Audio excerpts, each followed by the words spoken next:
got a lot of units at the moment. £60,000 turnover. That's a huge business really that you've got now. When I started, I wrote my goals down. I wrote the goal 10 essays by the end of the year. I got that in 6 months. How much are you making roughly? Monthly turnovers around about 60,000. Half of that's profit. Damn, bro. Got to keep persistent. Persistence is key. It's £30,000 a month. It's no joke, is it? When you have to convince an agent to work with you, it's quite difficult getting your foot in the door. But once you've got one agent that sees it, then they'll start picking up the phone and saying, oh, we've got another landlord, and they'll start bringing you loads of deals. One of my studios is bringing back £2,000 profit, and I've never thought that was possible. Now I'm doing it.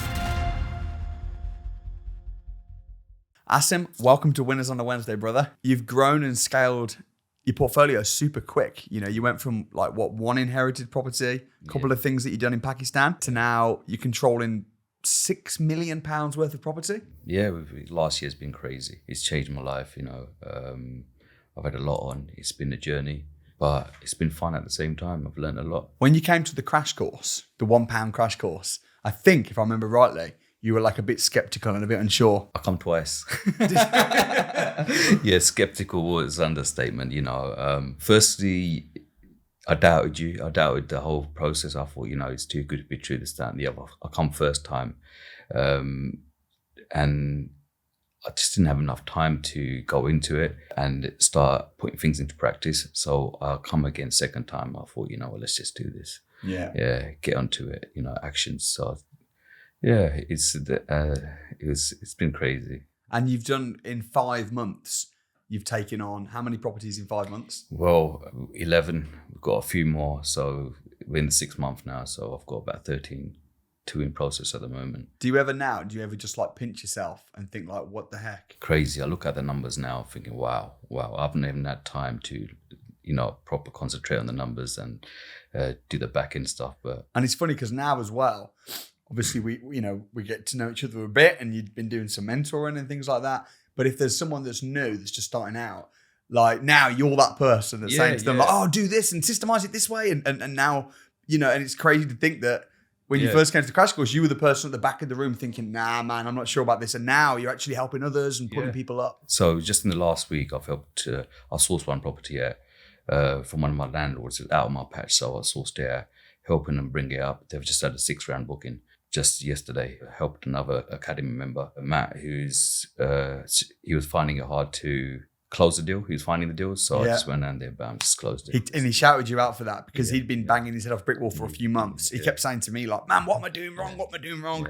So no, I appreciate that. Yeah. So just went and closed it for him. And, when he gets that up and running, I'll be helping him through the process as well. That's so cool. It's about giving back. Where is your patch? East London and Essex. Okay. And that's where you live? That's where I live as well, yeah. So talk to me about, right now, how much are you making roughly in revenue or in profit every month? Monthly turnovers around about 60,000. 60 grand? Yeah, 60,000. Yeah. 60,000 a month? Yeah. From the 12 properties and damn, bro.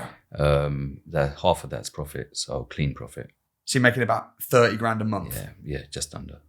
Mate, respect for that. That's insane. That's like an annual salary. Yeah. In a month. That's right, yeah. Talk to me through your business model. What's your model? So we do rent to service accommodation, whereby we get properties off the landlords on rent. So I'm not owning nothing, I'm getting it off rent. And we charge super rent, nightly rates. So for example, one of my studios, which was my first one, I pay the landlord like £1,000 a month, bang on, and £100 a night. It's bringing back £2,500, £3,000, £2,000 profit, take out the bills. So jeez. Yeah, that's just on one studio. And it's quite a simple business model, really, isn't it? Of course, there's a lot to running a business. There's all the nitty gritty, but the basic premise is then you're renting properties from landlords, giving them the rent that they want. Yeah. Long-term leases, but then you're getting permission from the landlord and making sure the property is suitable to rent it out on a nightly basis. Yeah. It's crazy. It's a crazy system. I've never thought that was possible when I was looking. Now I'm doing it. What did you think when I first talked about that strategy and talked about the money you could make? I didn't believe it. Did you not? No, I didn't believe it. I thought, it can't be done. But now I'm here. I'm doing it myself. So. That's incredible. And it benefits everybody. You know, the landlord's happy, their property's at the highest, and we actually push the value up of the property because it's not like a normal tenant where they, you know, wreck the properties or whatnot. We have to keep it to a good standard, otherwise our business model wouldn't work. I wouldn't be getting, you know, reviews and when we put it on the platforms. So yeah, it works. Everyone's happy. And it has to work for the landlord. And I think that there's a lot of landlords that don't like the concept. And you'll say to them, we want to rent it. We're then going to be renting it out on short stay lets. And there's quite a lot of landlords, maybe you've not found this, but generally that are like, no, we don't want to do that. We've heard that before. We're not interested. Where do you think that skepticism or that those objections, where does that come from the landlords? I think it's just a lack of knowledge, and they don't see the value in it. You got to make them understand what the business is about, and when they see your portfolio, now it's a lot easier for me because I've got a lot. When they see my photos and stuff, what I do, and I've got reviews from landlords as well. They change their mind on things. Yeah. So I understand where they come from because some landlords they've had tenants and they've wrecked the properties and whatnot, and they're so negative. They think, you know, and they don't like people coming in and out of the property so much. Like we have check-ins and check-outs. Yeah. You have to help them understand how it benefits them. What are the advantages to the landlord renting it to you and getting their rent from your company versus renting it to a normal tenant? Well, we give guaranteed rent. We keep the property up to a very high standard, and they get their, you know, guaranteed rent on the date. Yeah. With the current market, we've actually been giving them more than the rental value. Right. So about £100-200 over, because we can afford to do that. Yeah. It's a couple of nights for us. So, and you know, that's how you turn them around and make them understand that this business is beneficial. So you're giving them more money. You're giving them a longer lease. Yeah. You're giving them guaranteed rent. And sometimes people say, how can you as a new company guarantee the rent? Well, you can guarantee the rent with a contract. Yeah. And if you don't pay the rent and you're a normal tenant, it's very difficult for the landlord to get you out. Yeah. But if you don't pay the rent as a company with a commercial lease agreement, they can get you out in 21 days. Yeah, 21 days we're out. So when they think about that and we give them the contract, you know, nine times out of 10, I've had success rate. And you can show them, look, here's some properties that we've taken on before. Yeah. We're actually going to be improving your property. We're going to be keeping it done to a really high standard. The people coming in and coming out is good because it means that every few days we've got an inspection on the property, cleaners in there. Your property's going to be kept to perfect standard. We won't leave a hair on the bed. You're going to get full rent and even maybe a little bit more. So it's a kind of a no-brainer really from the landlord's perspective. Yeah. Did you face a lot of rejection when you first started? Yeah, obviously, because I didn't, the first few times we did have rejection, but when you show them the value and they see you as a person, how you come across, I think you can, you know, I've had a few landlords that's come back to me now that rejected me in the past. So they do come around to it. Yeah. And once they understand the business model, they think, this will work. Yeah. So yeah. What deals are you currently working on? I know you've got a couple of lease options that you're in negotiations. Yeah, I've got a couple of lease options that come afterwards. So I'm doing rent to service accommodation. So all my rent to rents. So 2 of them, I see the landlord struggling and he wanted to offload his portfolio. So I pitched a lease option to him and he's interested. Nice. That's 2 of the landlords. So that's going through. What do you say then to a landlord? So let's say, and how are you finding these deals? Like when you're finding these properties, are you finding them on Rightmove? Are you going on Gumtree? Are they off market? How are you finding these landlords? I'm in a position where now the landlords and the agents are coming to me. That's a good position to be in. Very good. And that happens quite quickly. Yeah, that happens quite quickly because they've seen the value. Yeah. So initially it was Gumtree, Open Rent, Rightmove, going out to agents, you know, calling, going there. But right now I'm in a position where landlords are coming to me. I haven't done that for a long time now. You've not had to cold call or no. They're just coming to you? They're just coming to me. I've got landlord agents with portfolios and slowly we're just taking them on. What would you say the breakdown is in percentage to the landlords where you've got landlord direct versus agents, going through agents? 50-50 really. Yeah. 50-50. I found that with agents that when you have to convince an agent to work with you and you show them your business model, we do company lets, this is how it works, it's quite difficult getting your foot in the door. But Yeah. once you've got one agent that Yeah. sees it and it Yeah. becomes a proven thing, then they'll start picking up the phone and saying, "Oh, we've got another landlord, we've got another landlord," and they'll start bringing you loads of deals. Yeah. So one of my first projects was I took on 3 units in one. Yeah. It's like a whole block in Essex, and that was through an agent, and they were very skeptical first, but now he's got a list of properties to give to me. It's like he's going out of his way. He's like a saucer, I'll give him a little fee, and he just keeps coming back. So it's a good position to be in right now. Talk to me about the management side of things. You've got a lot of units at the moment, £60,000 turnover. That's a huge business really that you've got now. How are you managing the portfolio? Do you have staff? Do you manage it yourself? Do you have freelancers? How does that work? Yeah, systemization and organization is key to scale up fast. We have a cleaning and staging team. We have a maintenance manager. I've just hired admin staff because I need my back end sorted out and all my finances and rest of it. I'm just out there networking and finding properties and doing the viewings myself. There's certain things that I can't outsource. But like you say, outsource everything. So that's where I'm going. And, thankfully, we got off to a good start. I've worked on the relationships with the landlords and the guests. Yeah. And, we're still living off those contacts to this day. Yeah, so. What was the hardest thing in the beginning? Like when you were first at that £1 crash course? Wow. Like what was the biggest challenge? I started in November. So it's nearly been a year. And I got my first property in April 2nd.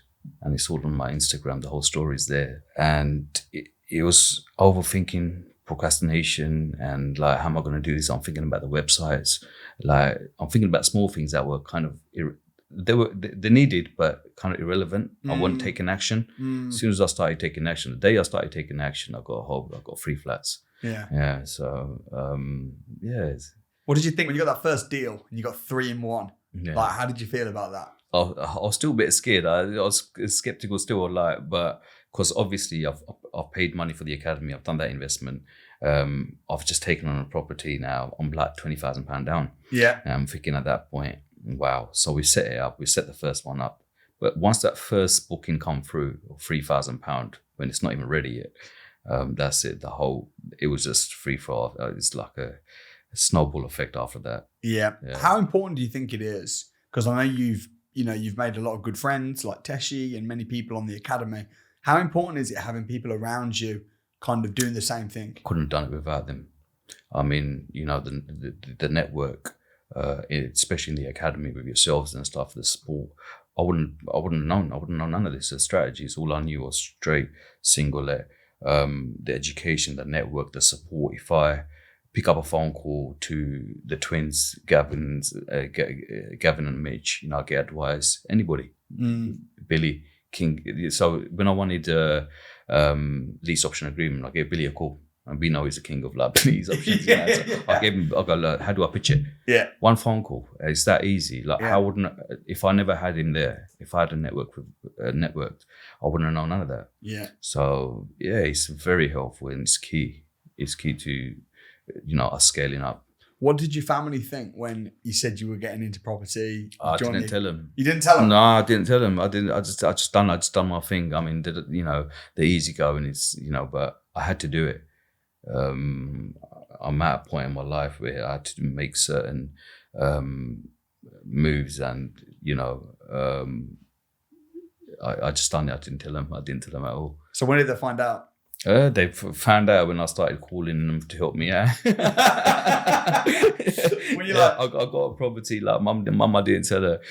So, come and help me out, clean the property and stuff like that. Yeah. So now they got to know what's happening. What do they think now of what you've achieved? They love it. They love it. They enjoy it. They enjoy the process, Where does your drive come from? Because clearly, I mean, you might see you and think, oh, you're chilled out, relaxed. And you are. But you must have a crazy work ethic to be able to have achieved so fast what you've achieved, and you must have a lot of fire in your belly, driving you. I've got, you got to keep the goals high. You got to keep pushing those goals. For me, I want to make a generational wealth. I want to free my time. I'm working full time. I've got charities going on. I've got other things going on. So for me, this was about making my income passive. Mm-hmm. Yeah. So.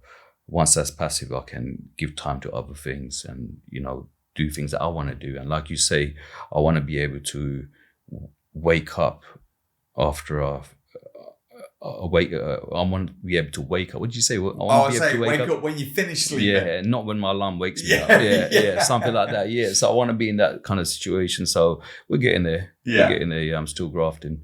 What do you do on the charity side? Because I know you've done a lot of water projects. Yeah, I do. Since 2016, when it comes to Ramadan, I start collecting money for water wells because the water shortage around Africa and like Far East, it's crazy. So it's something that I've always been involved in charity. So I collect money and we build whatever collecting that month. We build water wells. So up until now, I've been involved in about 100 water wells. That's awesome. In Africa and Asia. So good for you, man. Yeah. So and that gives you a reason as well, doesn't it? Why to work hard. I know you've also you've sold a few deals, I think, as well. Yeah, I've sold 2 deals. Yeah, I've sold 2 deals. They're one in my patch, and it's from my own landlords that are coming to me, approaching me. Sure. And, was that easy to sell, or was it hard? Easy. How did you sell them? Talk me through the process of selling a deal. Well, I just called up, put it on the academy chat, called up on a few people. I sold it within a day. Yeah. It was such a good deal in Watford. It's a 5-bed house, nicely done up. We helped. How much do you make though? How much do you charge for a source? £3,000. And you do that a couple of times. Yeah. So you made about 6 grand. Yeah. But still, that's like half the academy money back. Yeah. How did you feel just after joining the academy? Did you feel like a sense of relief, like I'm in now, or were you still skeptical even after you joined?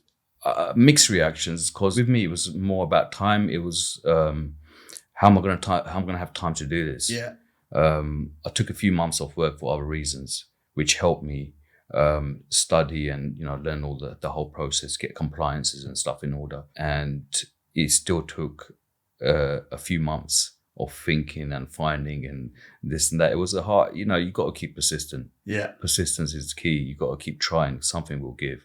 Yeah. And that breakthrough will come. And when it comes, and I knew when that breakthrough comes, I'm not good. There's no stopping me.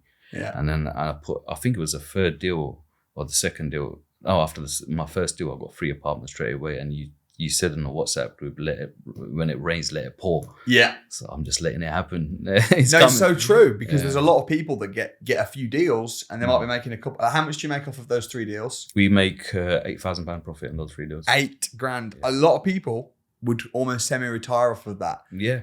They'd be like, okay, I've got my fast pound sorted. I've got 8 grand a month coming in. Now let me go straight to development and straight to this. Or now let me just retire. And whereas I said to you, when it rains, let it pour, man. Yeah. Take the most of the fact that you got, cool. That's your momentum. Keep going, going, hard. And you definitely took that to heart. Yeah, definitely. That, that plays on my mind every other day. I'm thinking, what, I do think about other strategies and I will go into those strategies, but while it's raining, let it pour. Yeah. How important is compliance though? Because I know you said you spent a little bit of time making sure you were compliant, going through the different areas, understanding the rules, legislation. How important is that 100%, in rent to rent? 100%. You got to be fully compliant. It gives you that sense of security that you're backed up.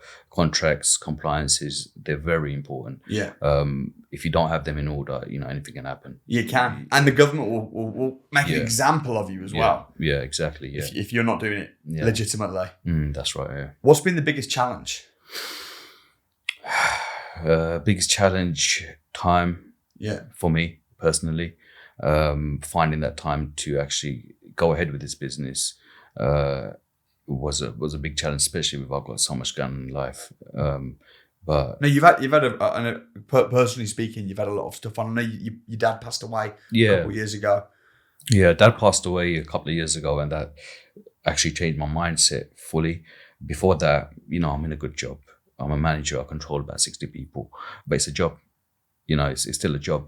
I still have to answer someone. I still have to wake up on time, and I want to be able to do what I want to do when I want to do it. Why did that change when your dad passed? When dad passed, I'm the oldest, the siblings. And when dad passed, I felt I've had to step in his shoes. Yeah, that gives me a lot more responsibility, taking care of my mum, the rest of the family, and I needed time to do that. So me being at work, it just didn't cut it anymore. Although I was content before that.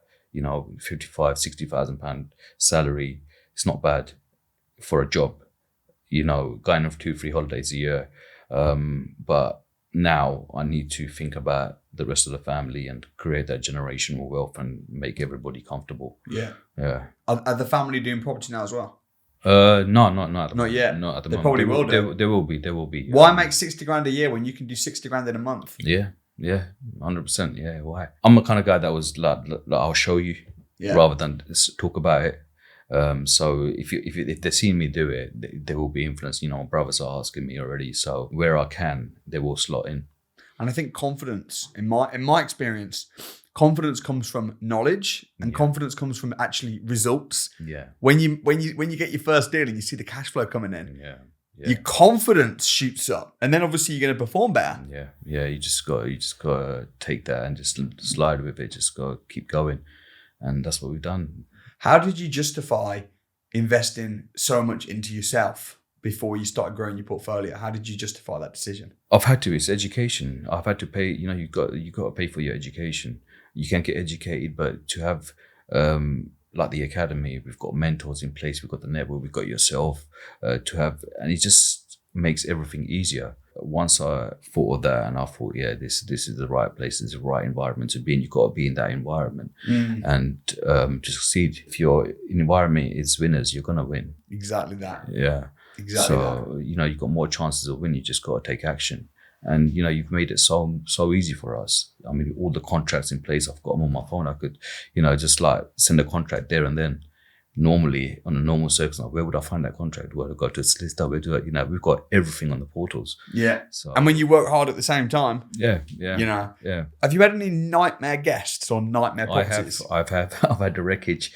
Tell me about it. What happened? In my apartment, she was a guest. She was there for a month. She paid me £3,000. And when she left, the place was a wreck. I mean, she's broken everything. And on top of that, left us a bad review on Airbnb. Damn, why? I don't know what it was. I don't know why. She I keep relationships good with everyone, and she was good, but I don't know. How did you deal with that? She left a bad review. She flew off. She was from another country. She flew off, and we told her this is the situation. And we just went through Airbnb, so we're protected in that sense. We got paid back all the damages. Her review got taken off. So it was all good at the end. Nice. That's good, so got the maintenance guy go and fix it all up. And Airbnb just reimburses you for everything? Reimbursed you for everything. That's good. That was like we turned it around in a couple of hours. Yeah. Luckily, that's why having your teams is very important. So the cleaning team, the maintenance team. Otherwise, if I didn't have that, I'll be doing it myself. And that's enough, But that'll put a lot of people off. Some people not even try because they're worried about a horror story happening. Yeah. But there's always solutions. Yeah, there's always solutions. How you deal with it. It's the mindset. It's how you deal with problems. You're always going to get problems. Like you say, you're always going to have problems. How you deal with them. Yeah. You've got to be a problem solver. Where and how did you choose the locations? Because you're in Essex, right? So that took me ages in the beginning. Like I was thinking, I'm in London. East London, Canary Wharf's like 10 minutes away from me. That was my patch. That was my initial patch.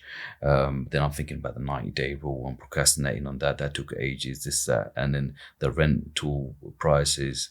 So I thought, let me just go outside of London. So my first units were just outside the M25. Unproven area, all the website, AirDNA wasn't, but I just went for it. I just thought, how wrong can I get? It's in the middle of the high street. There's a station 5 minutes walk away that goes straight into central London. Just took the chance. And do you think some people spend so much time overthinking things like their area? That was me. Yeah. And then they don't get anything done. Yeah, it's true. And time just goes. You got to be fast. Since I got my first break in April 2nd, I just been relentless, non-stop. Just take it on. And also, you never know 100%, even if the area is tried and tested, you never know 100% how it's going to go and how many bookings you're going to get until you just do it. So as long as you've got a break clause in place, as long as you don't put way too much money into the deal that you can't get back, as long as you structure it properly and safely and sensibly, and you set it up in such a way whereby even if it goes terribly wrong, I'm not going to really lose much money. Yeah. You got to think about worst case scenario. Think about worst case scenario and work your way out from this. So, like you say, break clauses in the contract are very important for me.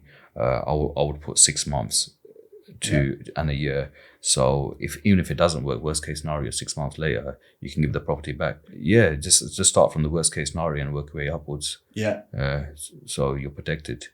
How do you furnish the properties? Do you lease them? Do you buy them? Or do you take properties? We that are already started, one of my first properties was in Hertfordshire, which I actually got sourced. And I spent so much money in there. It was my first one. Yeah. I bought, like a sofa for £400, which I could have picked up £35 later on. I realized on Facebook Marketplace and stuff like that. That was in the beginning. I spent a lot of money. But now we got companies that come and deliver everything. Because we're in that position where I just want to be hands off. So paying that little bit extra, we pick what we want. Beds, furniture, TVs from one company, and they just come and deliver it on the day or the next day. Nice. How do you work out how much profit you're going to be able to make in a deal? Or how do you work out if a deal is good or bad? Because I'm sure there's some properties that you come across whereby the landlord's up for it, it seems great, but you do the numbers and you think, I don't think this is going to work. Yeah, there has been properties like that, but then you got to check the market. The rental, we try reducing. I haggle everything down. Unless you know you're going to make a fortune, then you'll pay extra. Yeah, and then you check the nightly rates of what's going on around the area. London. You can't go much wrong, and especially right now, there's so much demand. Because what's happened is we've worked out that the hotels are fully booked with people that are homeless and that are looking for accommodation. So there is a market there. So most of the hotels around London and around are with people that are looking for temporary accommodation. So where do people go that come for like 2 night stays or for a holiday or visiting? They're going to come to us. Yeah. Have you had any tenants that have not paid, or any guests that have not paid and have refused to go? No. Haven't had that. No, nothing yet. No, we're protected like that. What would you do if they did? If a guest refused to pay? If a guest refused to, we'd have to. I don't know when that comes. You'd probably pick up the phone, book a mentor, and call. Yeah, that's it. Pick up a phone call, book a mentor, and get some advice from the academy. Get somebody, get them out somehow.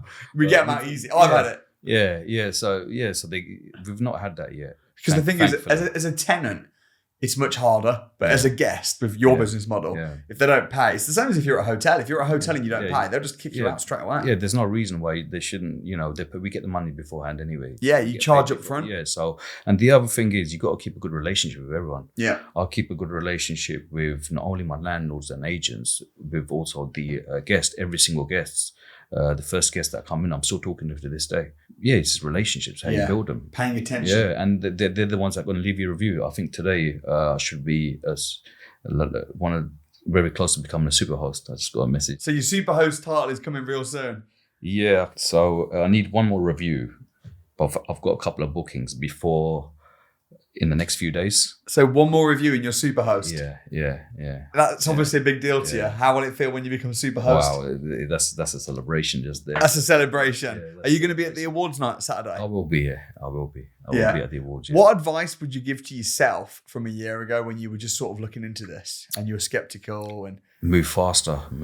Just don't think too much, and just, if the numbers add up and your risk is low, just go for it at the beginning. Yeah, that's it. Just move fast, like I'm moving now. But how's life changed in the last year?